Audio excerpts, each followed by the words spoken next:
What's up, pageant patrons? This is your boy Isaac with Hi JR Sings, and thank you for watching today's video.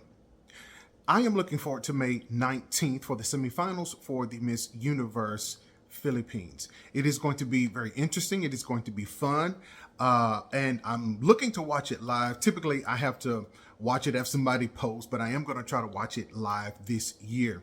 There are several ladies that I'm looking at, but there are three in particular that have really caught my attention, and two of them have been on my radar for a while, so it's going to be rather interesting to see.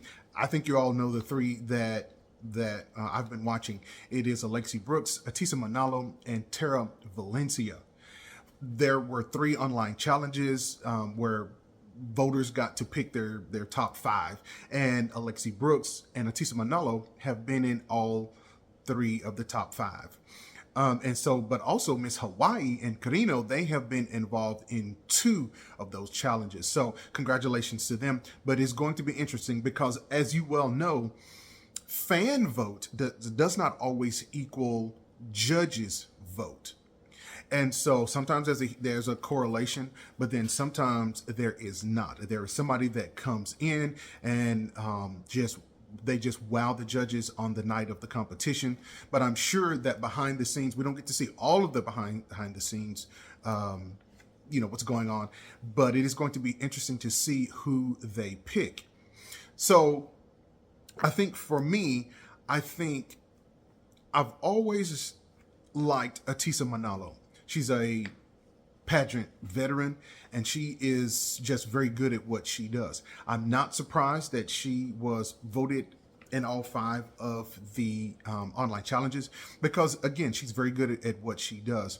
She is, she seems to be very personable. I could be wrong, but again, I do reaction videos. I just have to go by what I see.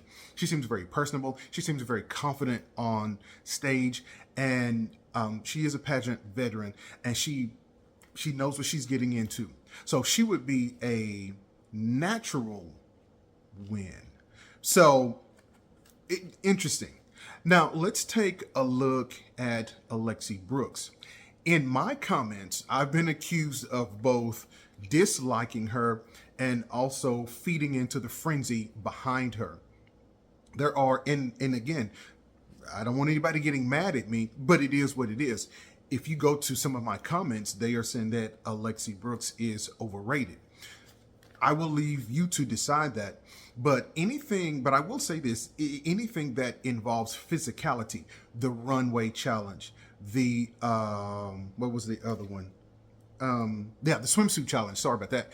The swimsuit challenge. I had no doubt that if she wasn't the winner, I knew she was going to be in the top five. She is an athlete. And so I knew that those two events would work in her favor. I just knew that she'd be in the top five. And so she had been getting a lot of coaching for her Q&A. When she started off, as you know, I really did not like her Q&A, but she has improved. And to her credit, she has done a great job. So, I got it. I have to give her credit. And so what do you think about it? I think that she will definitely be in the top five. Again, I'm just not sure that she's going to win. And I've said this before, she looks like Zosie. And then on top of that, some of the earlier comments in my video saying that she is not feminine enough. Again, I'm going to leave you to decide that. And so, but for me, I think she'll definitely be in the top five. So I'll just leave it at that. I've already been accused of a lot of things, that I'm biased and all kind of stuff like that. Hell, I think we're all biased, but I have no dog in the fight, as they say. And at the end of the day, I don't really care who wins. I want them all to have a good time, and whoever, the Philippines decides to choose, they're going to be a great representative. So, there is that right there.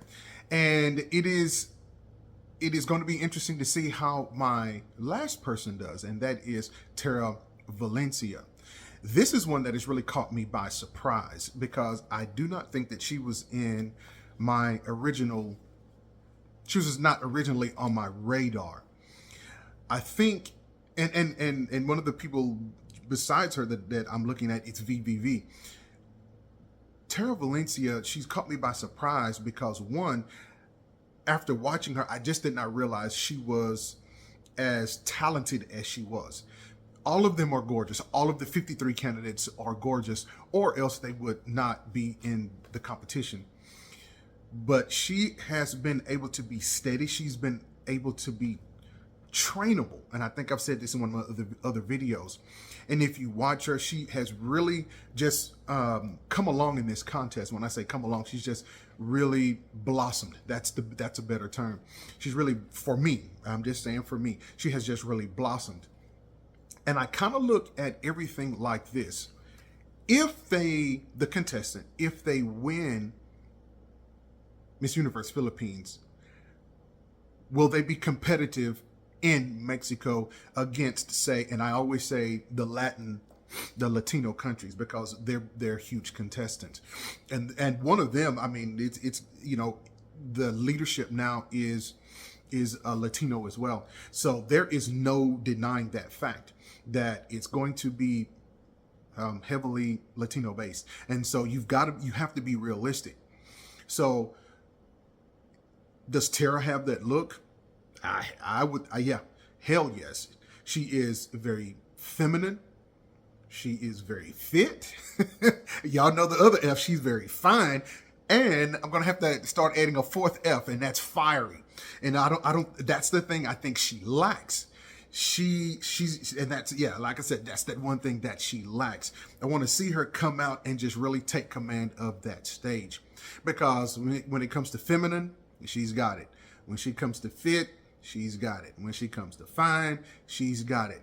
Now she's got to put that package together and really come out on that stage and wow the judges.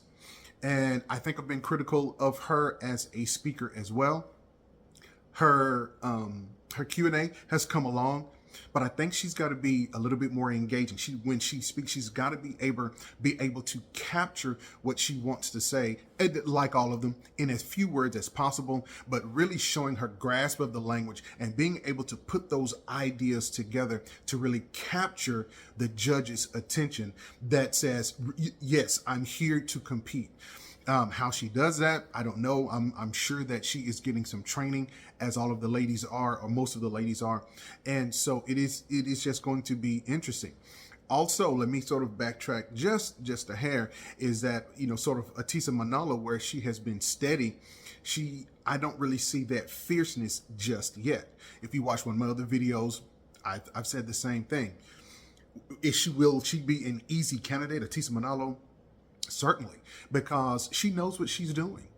But there is just not this fiery factor that I just see, this, you know, this fierceness, just this like, I'm here. I just simply don't see that yet. Will she be able, Ahtisa Manalo, be able to handle, if she wins Miss Universe Philippines, will she be able to handle her way with the Latinos? The answer is yes. Again, she's a pageant patron. She knows what she is doing. The one that's going to have a tougher time if she wins, and I think that's going to be Alexie Brooks. Does she have the capacity to win Miss Universe Philippines? The answer is yes. She does have the capacity to win. She definitely has she definitely has a base behind her.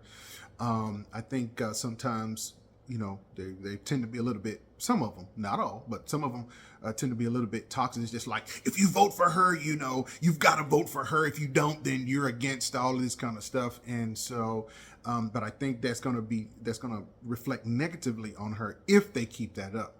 But I think, does she have the capacity to win? The answer is yes. If she wins, is she going to be able to compete with those Latino ladies? And I think the answer is going to be, it is going to be tough for her, because she doesn't have that typical Filipino beauty. When I say typical Filipino beauty, I'm specifically talking about the long hair. As most of you know, when I started covering pageants, everybody knows, and it's not a secret. So I love, the way Filipino females, the Filipinas, their long hair. I always have, and so I just think they look excellent. I don't know. Maybe I just like Filipino women. I don't know. But I think it's going to be harder for Lexi to do that because she is so athletic, and she does have somewhat of a boyish figure. So don't hate me for that. That's a good thing. That means she keeps herself in shape. That's good. But how is that going to compare with the Filipino ladies? Hey, pageant patrons, this is Isaac, and if you made it this far, I'm actually standing outside of my apartment here in the Dallas area.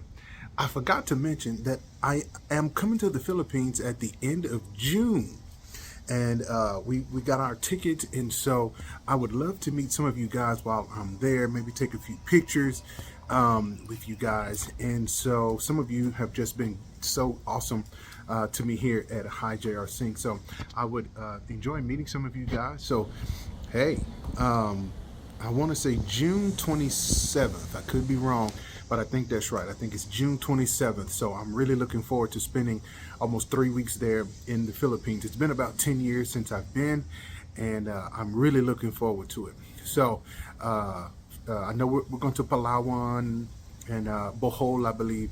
So, but anyway, hey, if you guys see me, come take a picture with me. Would love to see you guys. If you made it this far, thank you for your continued support, and you guys take care. Peace.